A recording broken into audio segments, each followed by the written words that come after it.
Excuse me. Sorry about that.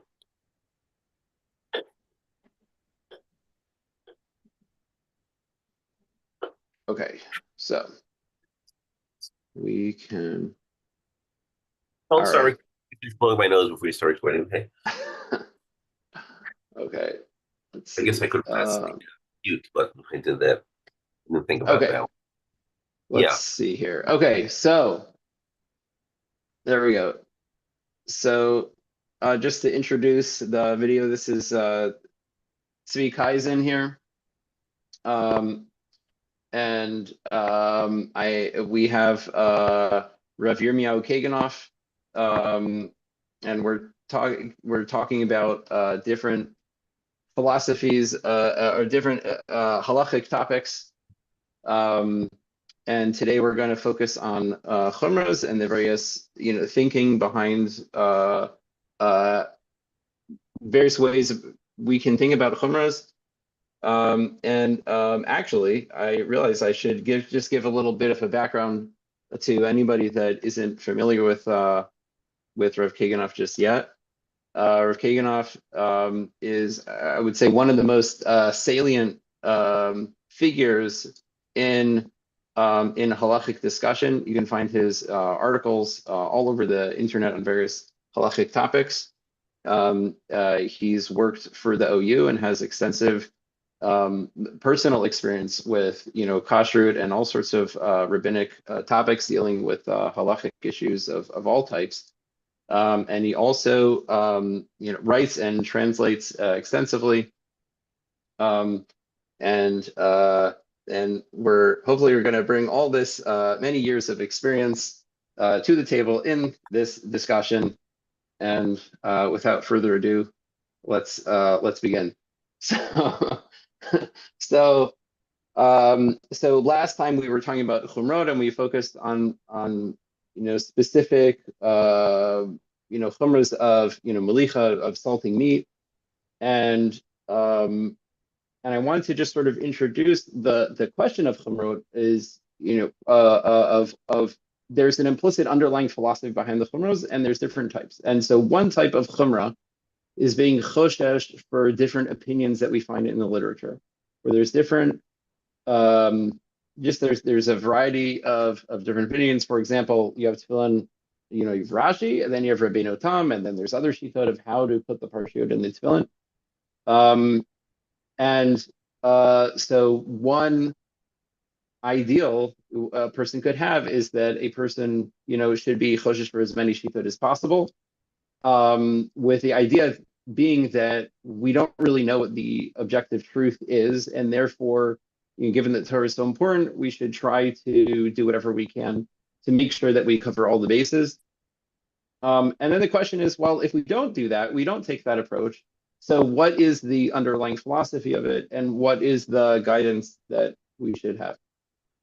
Okay. So let's start with this. Remember last year I mentioned an opinion of Dessler, which I think ties in a heavy way to this. But let me before I mention that, let's start with the idea. I think the main thrust of Chumrah, you are correct, is the idea that if we look back at not so much the Gemara, because the Gemara itself, we have a very set policy as to which opinions of the Gemara we follow, and we have disputes over that this frequently, but we do have a lot of set policies, and it's forbidden, according to halacha, to start being concerned about an opinion that the Gemara clearly was opposed to. One's not allowed to go as stringently according to an opinion the Gemara has rejected. The halacha has already been accepted. I would assume. So you're saying it's not just the Hillel and Shammai issue. Yeah, no, it's Mostly. not. It's not, and I believe I would say that it follows under the context of the concept of the Zaken Mamre, or the idea that the Sanhedrin Godel, as the final decider that the Hashem gave us for determining what halacha is. So the Sanhedrin Godel is authorized to make the final decision, and no one else is allowed to do that. Right? The Torah tells us, "Vasisa kasher yucha," whatever they rule. Okay, the Bezdin Godel, Sanhedrin Godel, whatever term we want to use, one is no longer permitted to not follow. You're allowed to analyze the other opinions, of course. It's definitely an exercise in understanding Torah. One should try to understand the other opinions too, but to teach that the halacha is like the opinion against what the Sanhedrin HaGadol has ruled, and we know the Torah tells us that there is a din called Zakin Mamre, which means a top level scholar, first right scholar, of who himself could have been qualified to have sat in the Sanhedrin, and he does not accept the conclusions of the Sanhedrin. He met with them. He showed them where he thought they were in error. They were not convinced by his arguments. They ruled against him. And he continues to teach people that the halacha is according to the way he held Right. against Even the chumrah.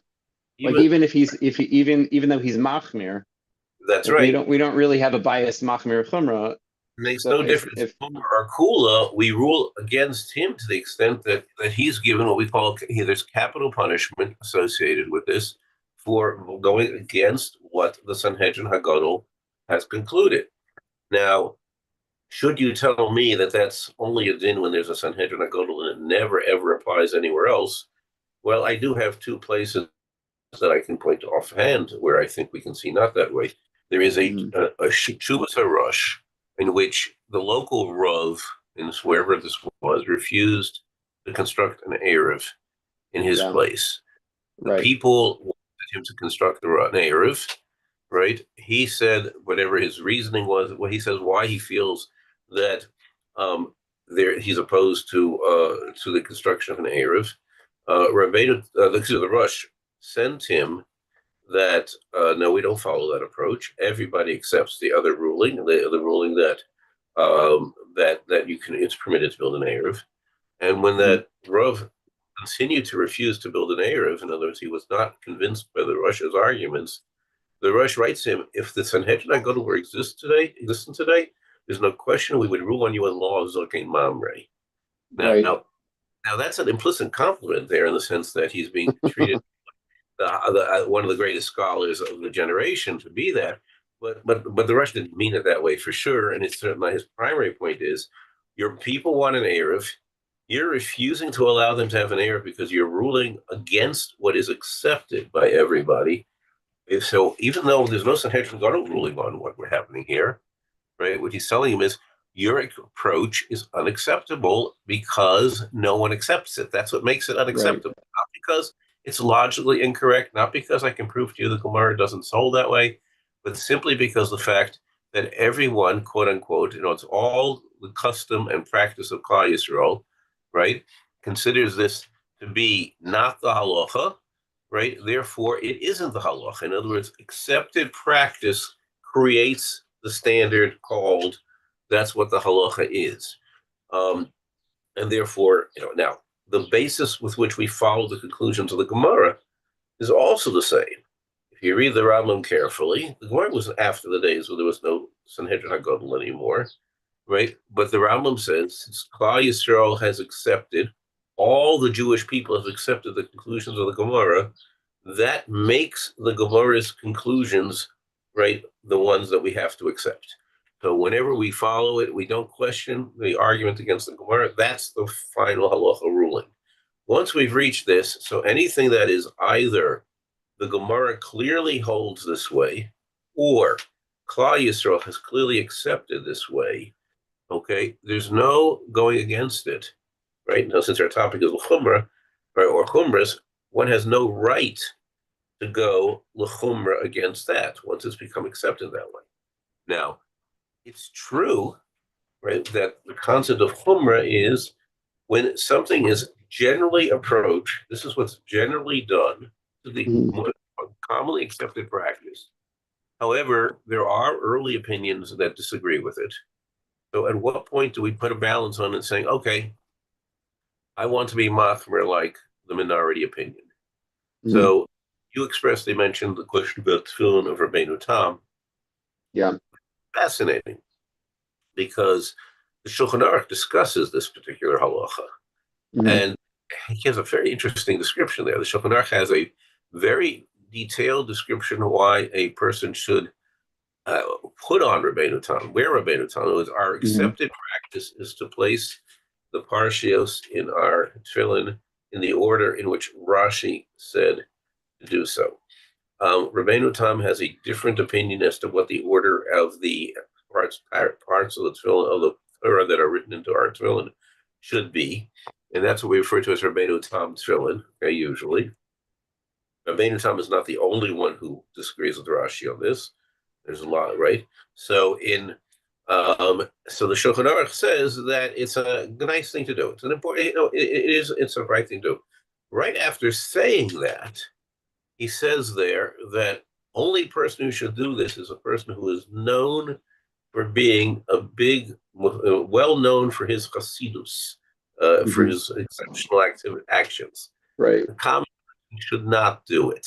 right. Now, now today, of course, we know that's not the practice by predominantly the Hasidic world and the Sephardic world.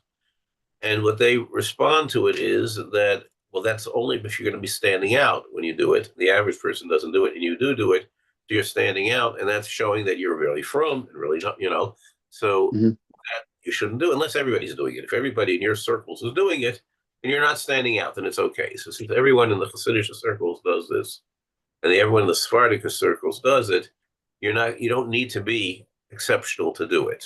Okay, Right. that's the essential background. Now, let me take this into the next step. Now, this is where we get into Rav Dessler's ideals. Okay, Hmm.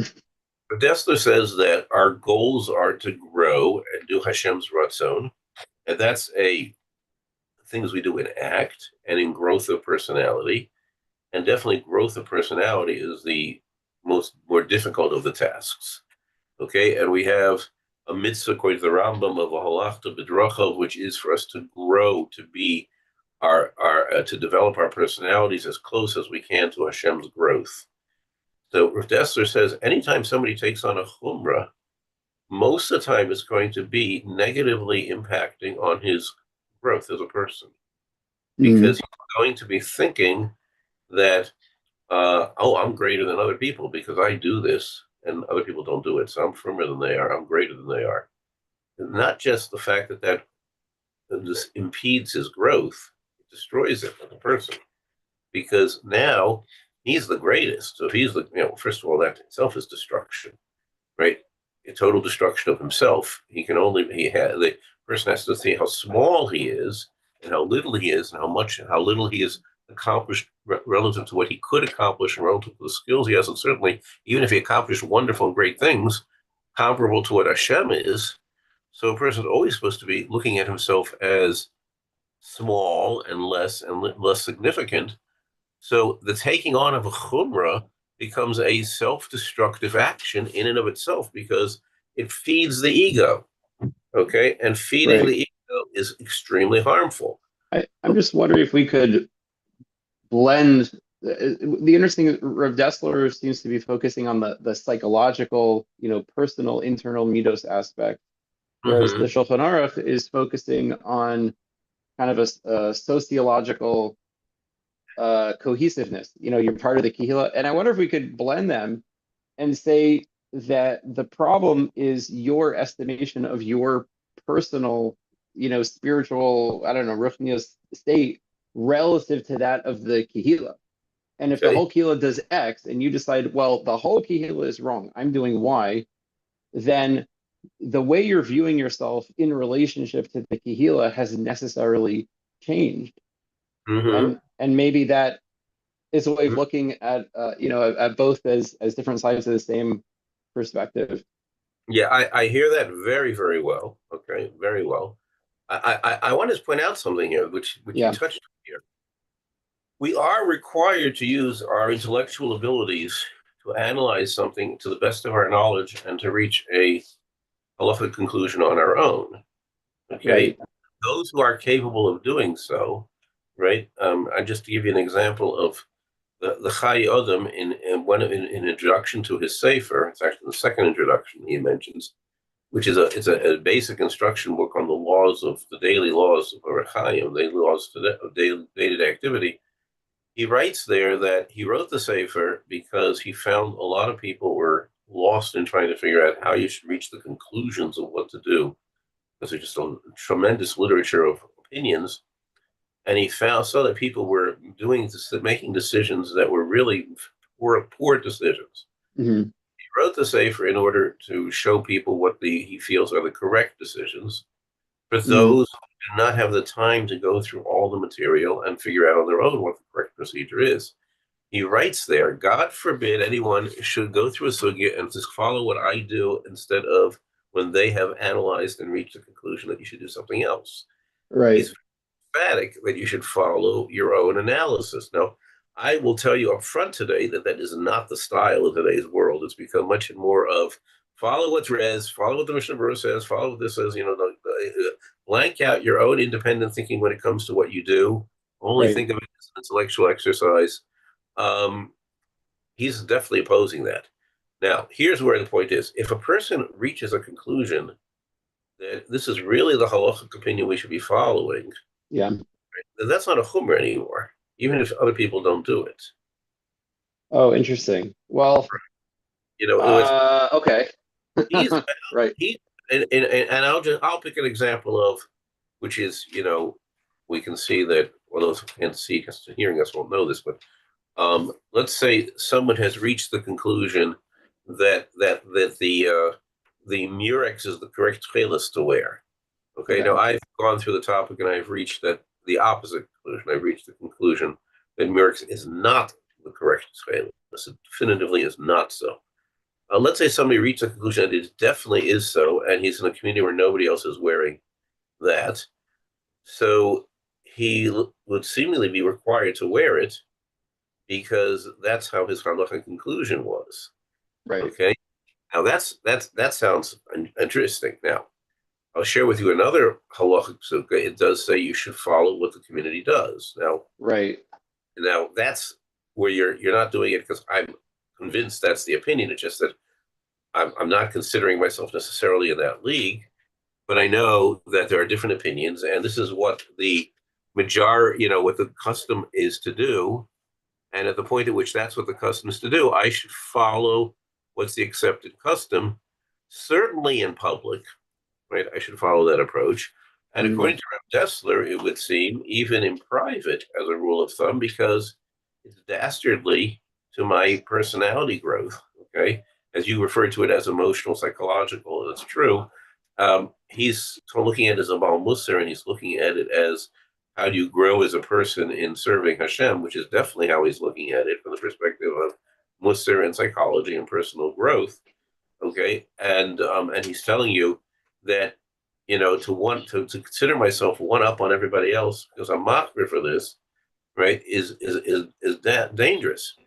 Now, I agree with you that in today's world, there's definitely an approach of saying, um, well, somebody was machmir like this opinion, I'm going to be machmir like it. There's six opinions on this question. I'm going to follow the most machmir of the six opinions. Right. Okay, and that definitely an approach. I will share with you that when I was in yeshiva, it was definitely not the approach. Hmm. The approach that was followed from all of our rebbeim, the Rosh Hashiva, the Rosh Kollel, the Mashgiach from David McConglass, who was a mammoth Talmud Chacham, and the other great Rabbi, we have a lot, right? The approach among all of them, right, was work out the sugya yourself the best that you can, reach the halachic conclusion, and stick with it, right? And if you asked Rav David a question, for example, Rav David was a mashgiach who was very big Baal Musar, very big Baal Musar. But he would paskin a shaila as he saw the sugya halacha, and very often much more lenient than the standard poskim would say, because that's how he saw the sugya that way, and he was very comfortable with, well, this is a shaila with Rabbanan, and I don't see much of an issue in this one, and therefore it's not a problem at all. Hmm. Um, and so it was seen as your goal in passing a Shiloh was to rule true with how do you understand this? And is it a deraisa? Maybe even more machmir if it's derabanan, and you have a good reason why it's okay. Go ahead and do it.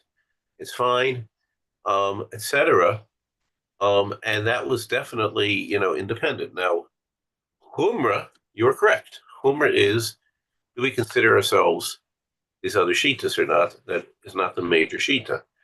Now, you have mentioned today and other times the approach in Shulchan Aruch, right, in Hmm. which we definitely find in Shulchan Aruch a frequency, I would not say always, but certainly a frequency, that if there are many opinions, not always do they say, well, this is the final opinion, this is what you do. No, there are different opinions and try to be machmir like several of them, right? Hmm. And that's definitely an approach that shows its way through Shulchan Aruch. In other words, I could have learned the Gemara and come to the conclusion that this is fine. Oh, no, no, but there is an opinion that's more machmir, and you should be machmir like him, right? Or there's some who are more machmir than this, and the Shulchan Aruch, or the Ramah, or the Shach, or the others will say, well, let's be machmir like him.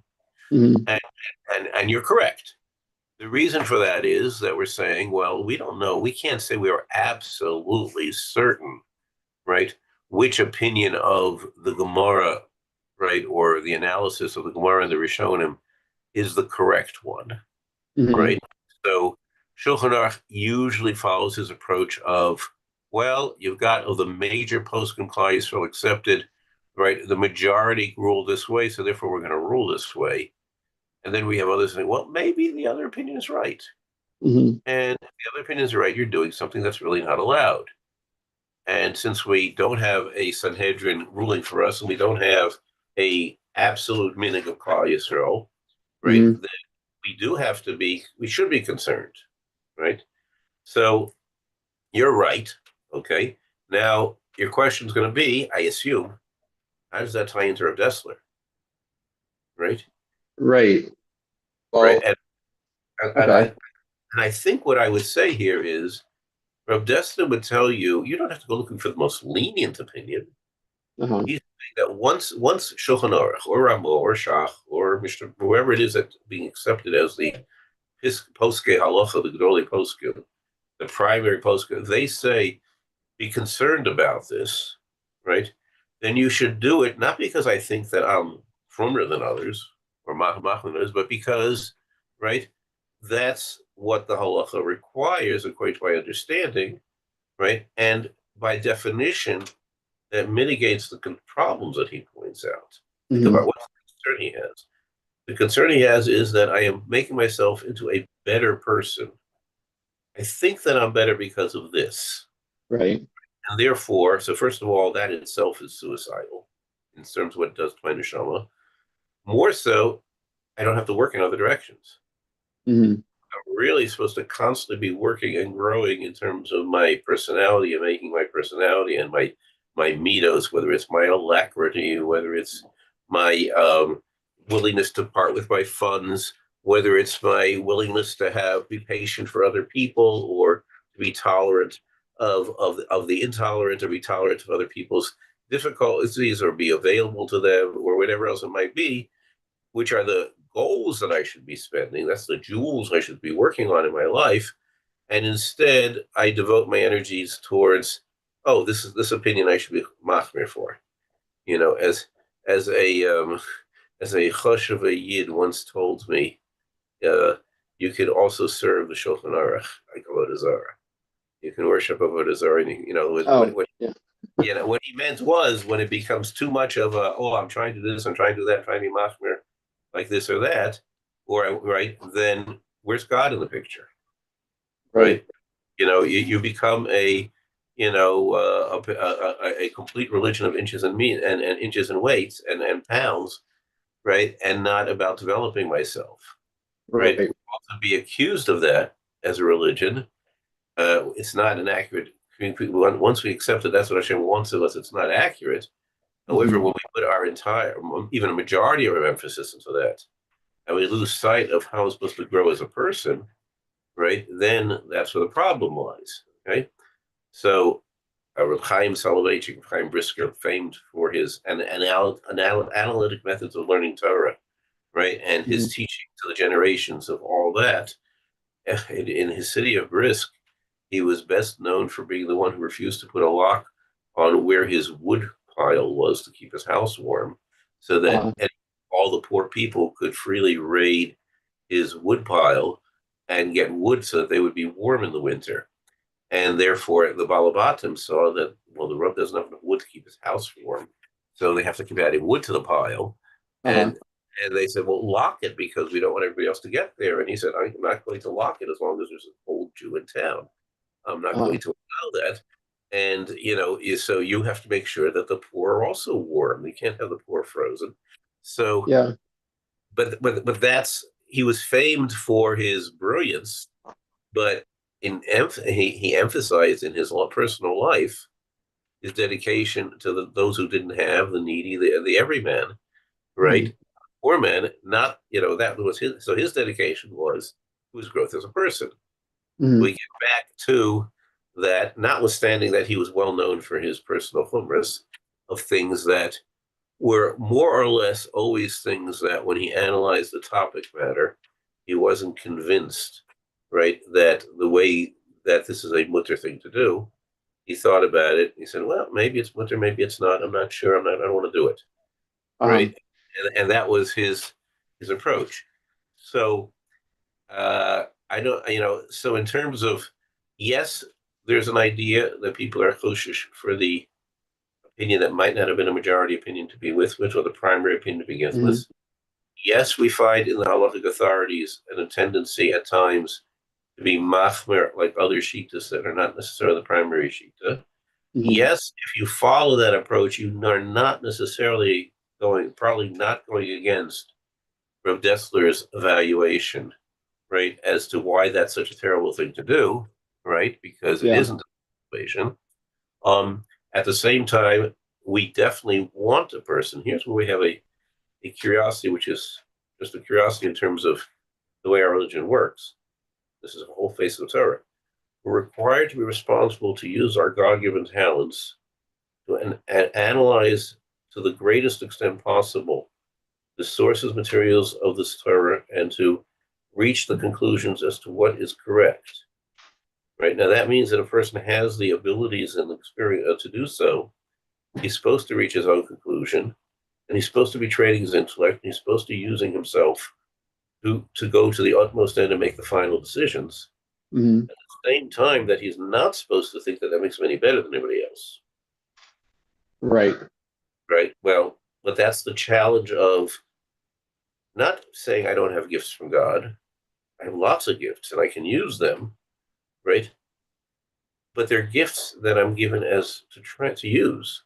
In other words, they're trusts to me. I'm entrusted with these things to do them, right? And therefore, I have to Right. use them and the capacity to use them the way they were meant. And if I use them to aggrandize myself, I'm I'm destroying the trust that God gave me. So I Yeah, have to, you know, it sounds like it's a puzzle that's difficult to escape because, let's say there's a balance between cohesiveness with the Kehillah and the confidence with which we have, in our own analysis, right? mm, And the more confident we are in our own analysis, the more, maybe we'll be willing to divert from, I don't know, whatever, the standard practice. And mm-hmm, but the problem is coupled with that confidence is ego. mm-hmm. And so then you have Rev Dessler's problem that, it could be Rev Dessler is telling you, like, yes, you should use your talents, but by the way, you should be aware that there's a big problem. And I don't know, maybe his advice is to try to, mitigate that confidence and realize that maybe that confidence is in itself a problem. No, I don't Um, think so. no? I don't think Okay. so at all. I think that the approach would remember Dessel was a grandson of Israel Salanter. He Hmm. was a descendant from Israel Salanter. Okay. He definitely had a sense of what Israel Salanter was trying to accomplish in the Muslim movement. Israel Salanter was his entire intent was growing as a person. How do you develop and grow as a person? That was definitely his primary focus in life. At the same time that he was well known for taking halachic stances that differed from others and Hmm. following through on them to the nth extent, right? Oh, And being interesting. Okay. clear at stating that this is what the halacha requires under the situation, right? And even if it was not the consensus. So the answer to all this is the realization that not the denial that I have abilities, But the difference between identifying with that as responsibility and as something that I am special about. I'm not, you know, the non-Jewish world criticizes us harshly for being considering ourselves the chosen people. Hmm. Well, God said we're the chosen people. It's not something that we haven't done, but the point is that they misunderstand what we mean when we say we're the chosen people. Hmm. They think it means that we're telling ourselves that we're the superior race, right? We never say that we're the superior race. Being the chosen people is not the same as saying you're the superior race. Being the superior race is the ultimate ego.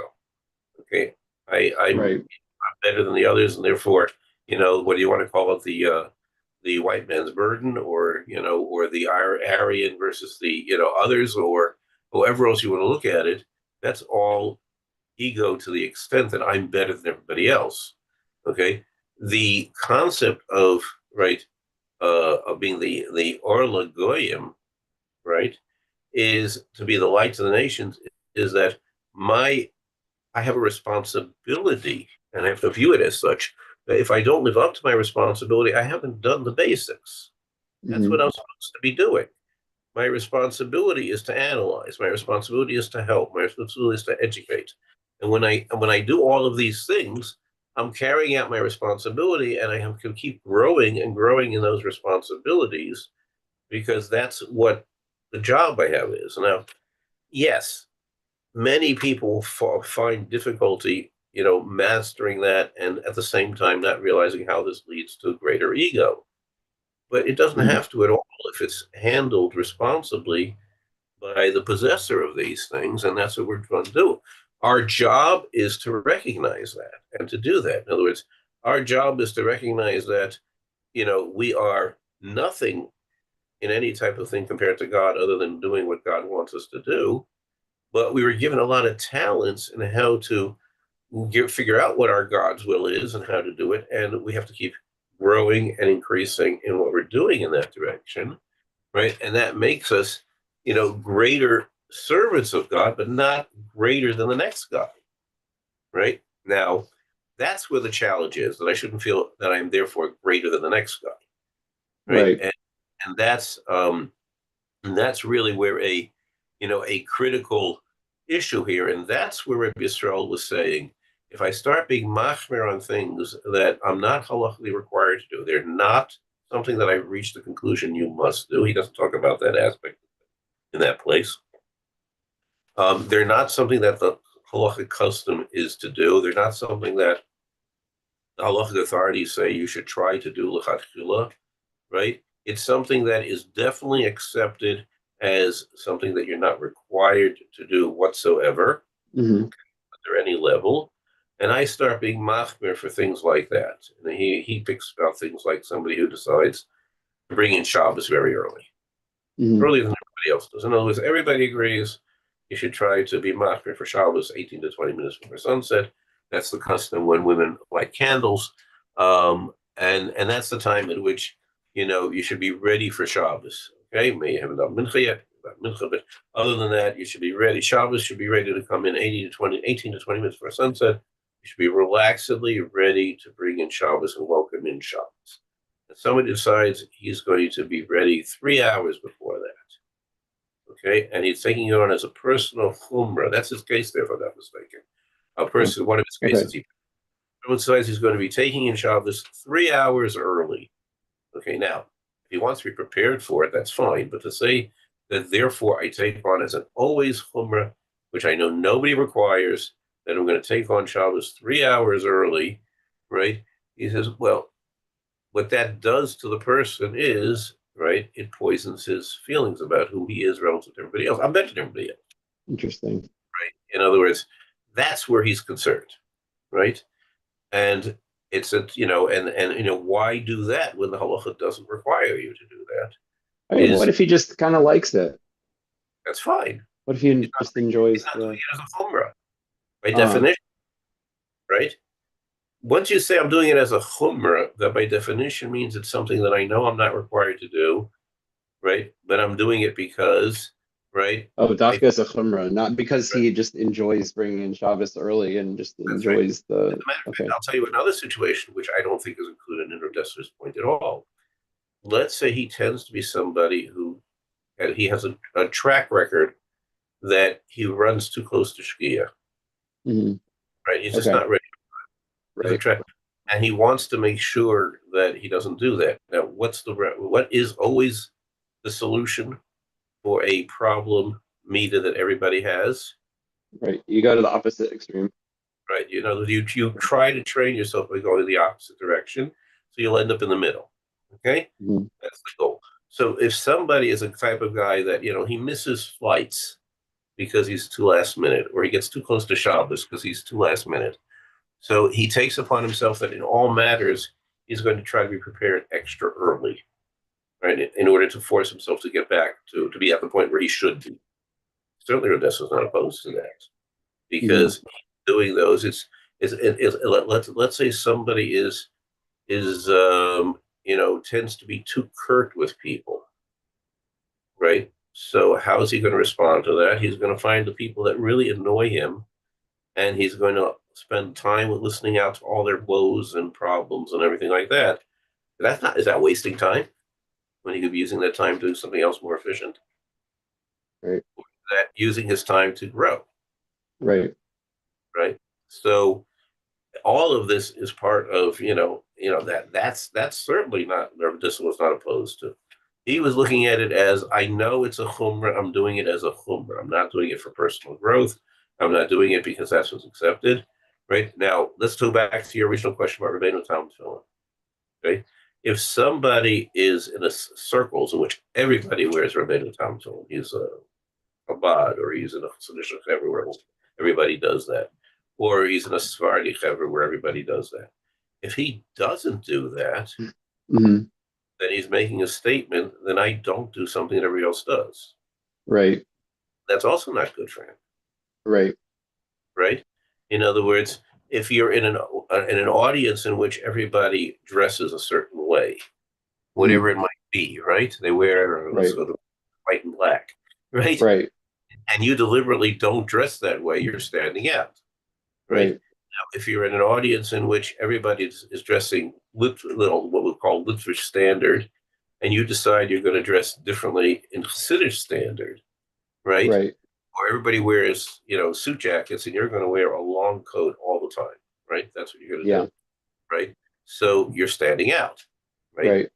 That's certainly not what you should be doing. You should be making yourself not stand out, right? Fitting in as much as possible into what everybody else does. So that's how I see this as, you know, in point of fact, somebody who is within a group of people that everybody's wearing a Rabbeinu Tam tefillin, right? I Mhm. think he should wear a Rabbeinu Tam tefillin, right? Somebody who is in a group of people where nobody's wearing a Rabbeinu Tam tefillin, right? So the Shulchan Aruch says if he is known to be a great tzaddik, right, and that's consistent with what he is, right, then he should do it. Obviously, what that means and translated into our language is he hopefully will not be pulled astray from this, right? But it is consistent with where he runs his life. Right. Okay, so Well, I that's guess, go ahead. Yeah. yeah, I'm just also wondering,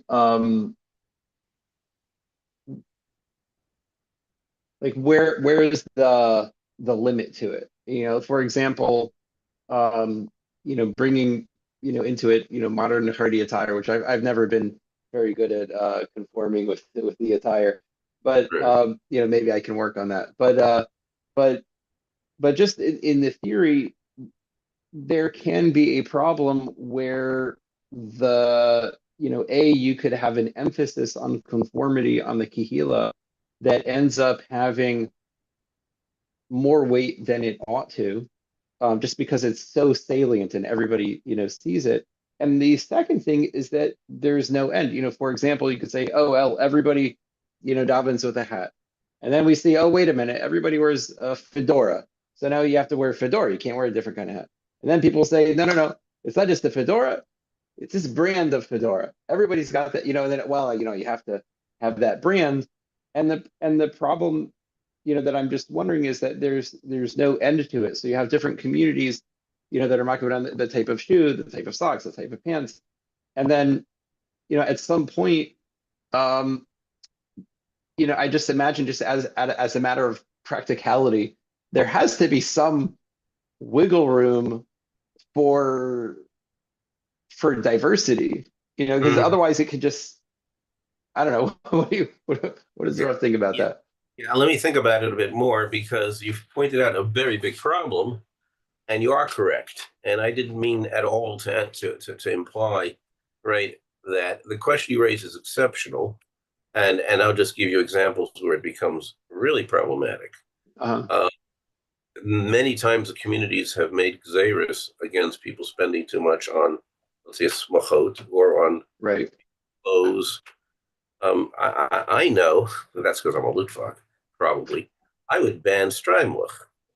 Uh-huh. Because they're expensive? They run thousands and thousands of dollars, right? I would also ban what do they call these? The lace shetels, not because of a lack of tznius. It doesn't bother me, Uh-huh. right? But because of the price. Oh, Now interesting. you created a bar in which and I also feel the same thing. I mean, my own personal opinion is I feel that way about the standards. Um, You want me to pause the recording? Yeah, hold on. Okay. Okay. Okay. no, don't bring it back yet. Sneeze. It doesn't have to be on the thing. Okay, yeah, you can bring it back now. Okay. There, Right there now, we go. we've created a monster in a lot of areas in which we've driven the marketplace on so many things into things that are now assumed that people are going to be paying. It's like the first guy who makes a very expensive wedding in his neighborhood has done a Right. very disservice for everybody else because now other people feel they have to also raise the bar. He may have Right. all the money for it, they don't, right? Right. And I really feel very strongly opposed to anybody who makes any type of event of simcha that is more expensive than what everybody else does. I think Right. everybody should do it.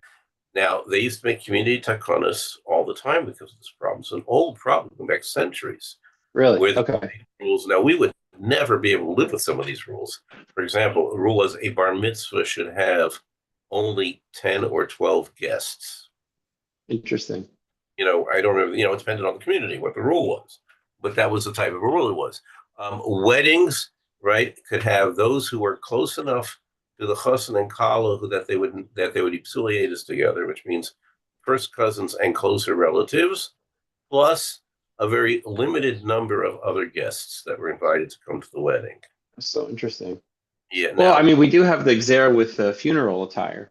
yeah, it's all That part I of guess that's where, yeah, okay. we seem to be better at it in funerals. I don't see people competing massively today on making very expensive funerals. Fortunately, Yeah. it succeeded in that area, but I do Hmm. see it happening with weddings and bar mitzvahs. Lots of things that were never standard in earlier days have become, and the standards get bigger and bigger and more expensive. And people are not feel that they feel that, well, if you don't do it, then I've let down my daughter that she hasn't Hmm. had the wedding that she really expects because all her friends are having such nice expensive weddings. That's a big concern, and you're 100% right that it does deal with the thing of like, well, these hats. The Chavetz Chaim wore what isn't that different from what we would call today a fisherman's cap. Okay, Okay. and they're very inexpensive. You can buy them for $10 anywhere you want. That was his hat that he talks about, that the hat you're supposed to have when you daven. He Hmm. wasn't talking about a fedora. He was talking about a $10 fisherman's cap, right? Right. Because that's what he wore all the time. So that's what he meant, right? Right. Shabbos too, right? That's what he's talking about. That's your Shabbos hat. Maybe you should have a nicer one for Shabbos and for weekdays. You have to own two of them, so it's $20. But Uh-huh.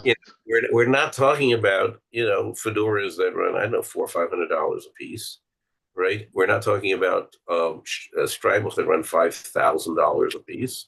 We're not talking about lace shetels that run $3,000-$4,000, right? Hmm. It's so um, I really feel that way. That yes, you're right. So I didn't mean to imply that at all, right? That one, I'm very much in favor of people who's. I just pointing out the person who deliberately wants to stand out when everybody Right, else is in either direction, right? right. Is inappropriate. As a Chashuv Rov once told me, we were talking about it. It was in public. He said this. It wasn't to me personally. I think we were talking about whether you should. I think the question was whether it was standing for Kriyas Torah or some one of these issues. And he said, if everybody in the community is sitting, you should sit. If everybody in the Mhm. community is standing, you should stand, barring that your person is not well or elderly, right? Right. Community is some doing one, some doing the other, right? That's fine, right? Mhm. Then you know, Right. but not stand out for what everybody else in the community is doing, right? And that ties into what we're saying as a good rule, right? In other words, in the community you currently live with, it's perfectly fine to dress as you dress because, everybody dresses the way they want to, right? And now, if and when, or let's say when, you move to a community in which the dress is different, right? And then you should dress according to what most people in that community dress, but Right. or everybody be dressed. But if the community has different standards of what they consider, normal Shabbos dress or normal weekday dress, you're entitled to do that. Okay. I wear no necktie in this country because I live in Israel. Wear neckties, and I find neckties extremely annoying. Right? Uh-huh. They don't keep you warm in the winter, and they get you hot in the summer. And Uh-huh. other function, and I'm just not somebody who would ever identify with any type of jewelry because I'm what I wear is functional, and Uh-huh. until it wears out, I'm happy with wearing it.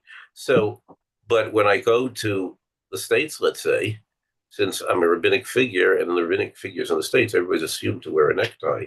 So I do take along not only my necktie, I take along a couple of neckties just in case one of them gets Uh-huh. dirty. So I'll always have a necktie with me that I can wear, you know, Uh-huh. and wherever whenever I go out of the house, I wear the necktie because that's standard accepted for who I am, right? And like when I was in the States, I used to tell people that when they daven, they should wear a necktie for davening because Mhm. that's standard proper attire. Here in Israel, I never wear a necktie myself, except the other one. Sometimes I do, but rare. I can go Shabbos with wearing a necktie rarely. Sometimes almost Mhm. not, right?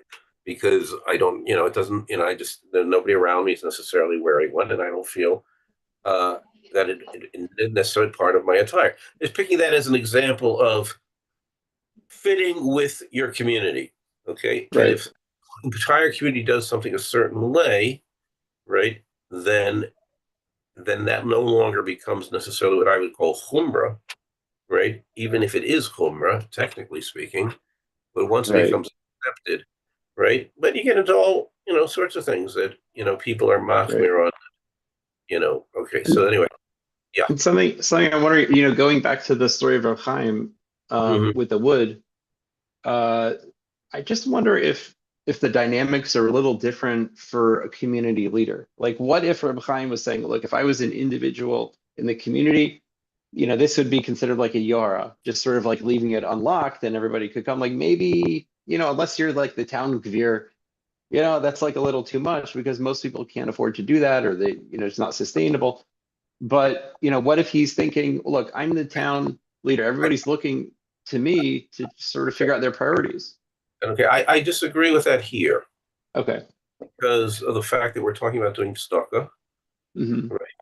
And doing stucco is everybody's responsibility to make other people. Every person is responsible to do stucco, and every person in the community. People tend to be tight with their money, Right. right? The numbers of people who are too free with their money, right, are much fewer, very, very few and far between of Right. people free with their money that they create problems for themselves or for right, people around them. I do know, and I've met people, right, who are very free with their money to the extent where they create problems for themselves. I've given advice to people who are that way, and I've Huh. met people that way. But as you know from world society, right, it's like it's much easier to get the poor to be willing to take than the rich to get to willing to give. Right. So it is a facility of I don't see that as being a particular issue. I would pick a different example, perhaps. Mhm. Uh, I'm just, let's pick something that. Oh, here's a good one. Okay, since it's coming to Pesach.